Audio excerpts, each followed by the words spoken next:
I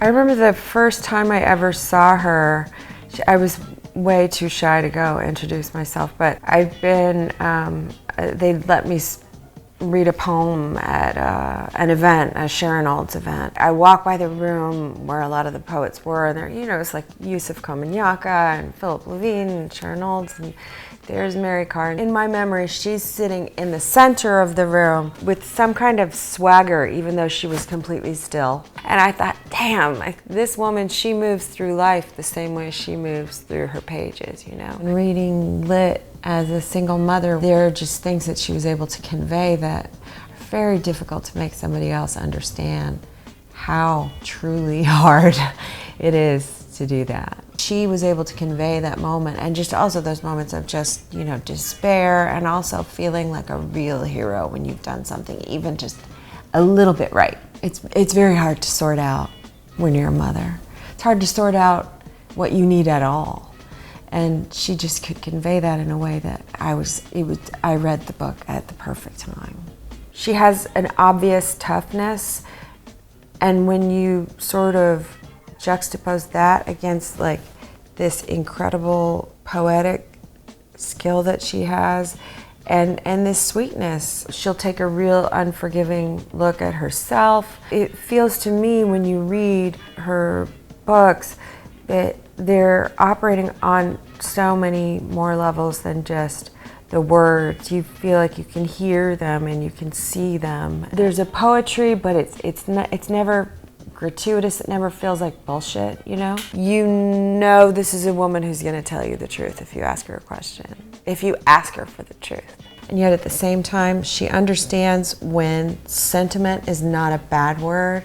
You know, it has such a sticky connotation, sentimentality, or usually when we use it, we're using it in a derisive way, but actually there are times when it's the perfect thing, and it's exactly what's needed, and it just has to be sort of set forth in the exact perfect way, and balanced by other things, you know, by the savage and by the ugly and by, you know, what hurts and by, you know, what's not entirely clear. And that's what she does, I think, and I think that's what makes the experience of reading her books so full.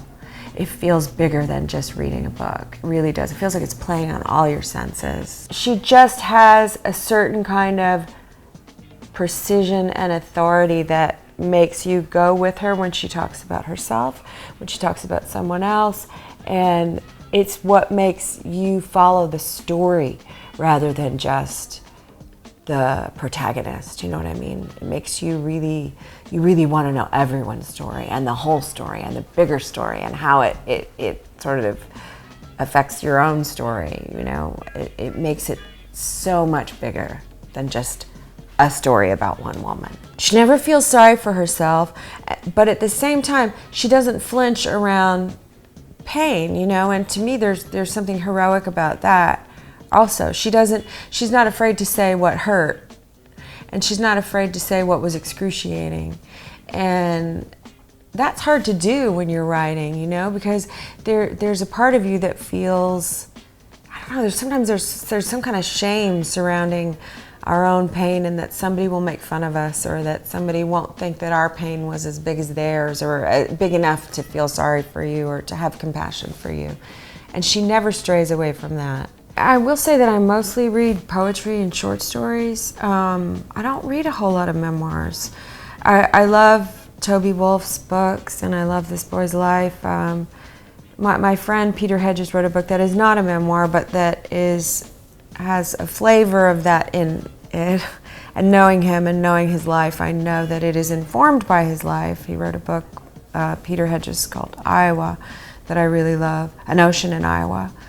I don't really, it's not usually something that I love to read because I don't usually trust it. It's not a medium that I usually trust. And that's why I think she's kind of a magician, because she made it feel like you're reading, you know, a novel or just something bigger than a novel. She has obviously a real effervescence about her and a life about her, a life force, but she can pull that in and control it and know, okay, I'm going to take you over here now because that's where I want you to be. And I think all the great storytellers, great filmmakers, great singers, it's like a mix of being organic and letting, you know, the car drive itself, and also at the same time knowing, like, this is where I want the car to go. And I think that's so much of her, because she is such a life force herself, and it just comes off